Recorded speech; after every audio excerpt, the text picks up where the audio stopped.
Have you ever heard someone say something was delulu or vibey and just had no idea what was going on? Like you were trying to crack a secret code?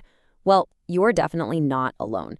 Today, we're decoding the new dictionary. We're going to dive into modern slang and figure out what's really happening with our language. You know, this quote from our source material really nails it. All this new slang that younger generations are using, it's basically becoming a password. It instantly tells you who's in the group and who's kind of on the outside looking in. Now, it's not always meant to be exclusionary, but boy, it can sure feel that way sometimes. But here's a much better way to think about it. It's not that language is breaking or becoming nonsense. It's just getting a software update.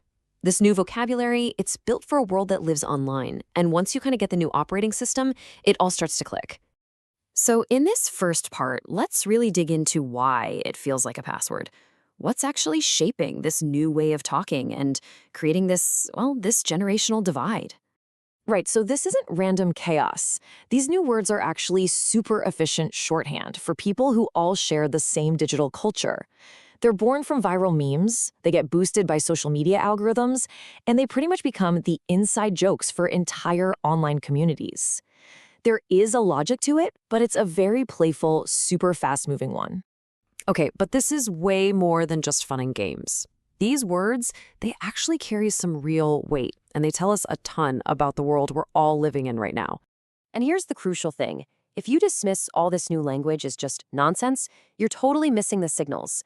Every single one of these terms is like a little window into the hopes, the fears, and the day-to-day realities of the people using them. It's a real-time snapshot of modern life.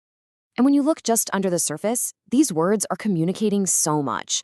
They can show you a really deep anxiety about the future, they highlight how humor is being used as a survival tool, and they reflect just how tangled up technology is in our daily lives.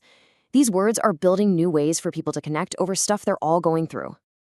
And if you're thinking, this is all just a passing internet fad, well, think again. Because in 2025, the Cambridge Dictionary made it official. They formally recognized a whole bunch of these terms, giving them real linguistic authority. This isn't just online chatter anymore, it's documented, official language. So let's take a look at that update, shall we? We're going to break down some of the key new words that actually made the cut. Think of this as your official guide to the latest version of English. Okay, first up, a word that perfectly captures a whole state of mind, delulu. It's just a playful way of saying you're being a little bit delusional. It's often used in a self-deprecating way, when you're hoping for something against all odds. It's that feeling of, yeah, I know this is crazy, but I'm just going to believe it'll happen anyway.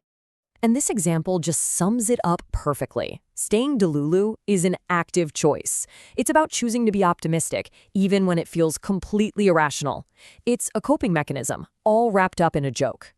And then you have skibidi, a word that comes straight from the beautiful, beautiful chaos of meme culture. Honestly, its meaning is almost entirely based on the context and how you say it. It can be good, it can be bad, or it can just be wonderfully absurd nonsense. The whole point is its flexibility.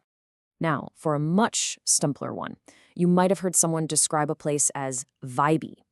All it means is that it has a great atmosphere or a good feeling, a good vibe.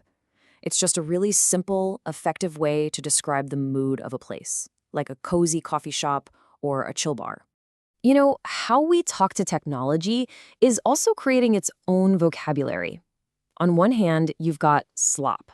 That's the word for that endless flood of low-quality, often AI-generated junk you see online. And on the other hand, glazing, which is that over-the-top kind of fake praise. The kind that sounds insincere, whether it's from a person or a chatbot. The term doom spending, wow, it captures such a modern kind of anxiety. It's basically retail therapy on steroids, where people spend money they might not have just to cope with feeling totally overwhelmed. It taps right into that widespread feeling of economic uncertainty and just trying to find some control. This example really hits home. It's not really about just buying stuff. It's about trying to find a tiny moment of relief when everything else feels completely out of your hands. The word itself links the act of spending directly to that feeling of impending doom. Now, tradwife is a term that really bubbled up from online culture to describe a very specific movement. It's short for traditional wife, and it's used for women who promote a lifestyle that's all about homemaking and traditional family roles. It reflects this bigger, ongoing conversation we're having about gender roles today. And hey, it's not just cultural slang getting into the dictionary. Really technical terms from our digital lives are becoming normal too, like pseudonymization. This is all about data privacy. It's the process of scrubbing personal info so it can't be traced back to a person. The fact that it's in the dictionary shows how these tech concepts are now just part of everyday life. So after going through all these new words, let's zoom back out and get to the big takeaway.